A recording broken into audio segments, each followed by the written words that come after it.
If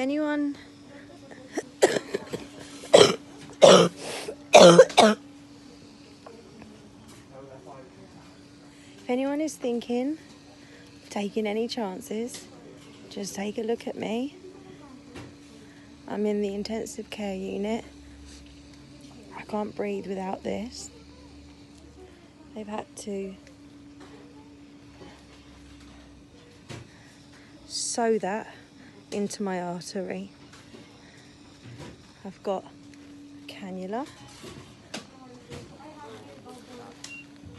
another cannula, and a catheter. I'm actually 10 times better right now than what I was before. I don't even know. I've lost count of the days. If anyone still smokes, put the cigarettes down, because I'm telling you now, you need your fucking lungs. And please, none of you take any chances. I mean it. Because if it gets really bad,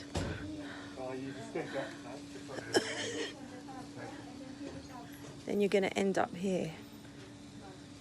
Okay? Thank you for all your lovely messages. I really appreciate it. And my body is fighting this. I've not seen Richard, I've not seen the girls since Friday. And I'm just going to fight this.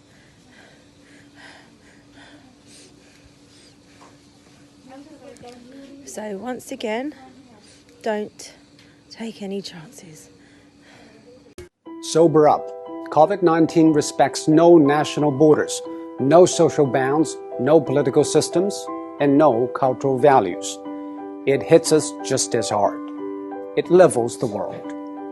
Facing the pandemic, it is not what happened matters.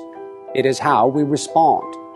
For almost a month, it infected thousands in Wuhan in a day, and every hospital bed was occupied. Now, empty beds and closed wards in the city. How did China make it? It is nothing new, but it's worthy to know. According to an initial WHO report, an infected person appears to spread it to an average of 2.6 people. And after 10 generations of transmission, with each taking 5 or 6 days, that one initial case has spawned 3,500 in matters of days. And that is what the world is seeing. What China did is to break the cycle by human intervention. The scale unprecedented in history. Extreme, draconian, and aggressive. These are the words used to describe China's response. But now, people have come to terms with the new norm, lockdown. Some people say, isn't that a violation of individual rights?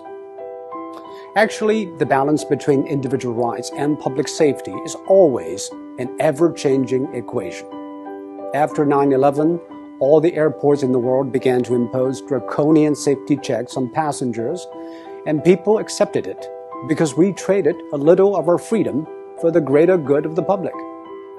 China imposed the largest and most draconian quarantine in history. Factories shut, public transport stopped, and people stayed indoors. By doing that, it flattened the curve.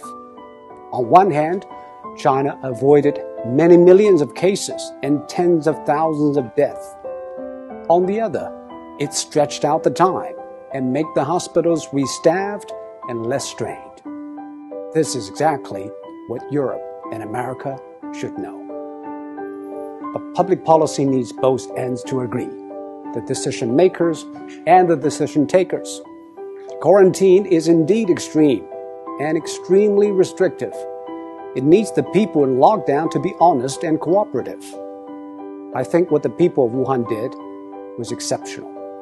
They had the courage, tenacity, and resilience to stay housebound for days, weeks, and months. Most view the quarantine as a civic duty, and that is why it worked. Public health methods are universal. They either work or they don't. We are all human beings. Our epidemiology is the same, but we have different economies, demographies, and sociologies. Facing a global pandemic, every nation needs a new contract signed between its politicians, businesses, and the public. Desperate times ask desperate measures. This is a desperate time, and we should not put politics ahead of public health, now more than ever. The new coronavirus has been claimed by ideologues. Donald Trump said it justified tighter border control. Bernie Sanders linked it to free healthcare. While in Singapore, every infection case is followed and dealt with. Bit by bit, every country is testing its methods through trial and error. Some paid a high price, and some set a high bar. We should all move ahead with humility. There is no decision without trade-offs, and most of all, there's nothing without skin in the game. And now, the whole world has learned, or is learning, to play.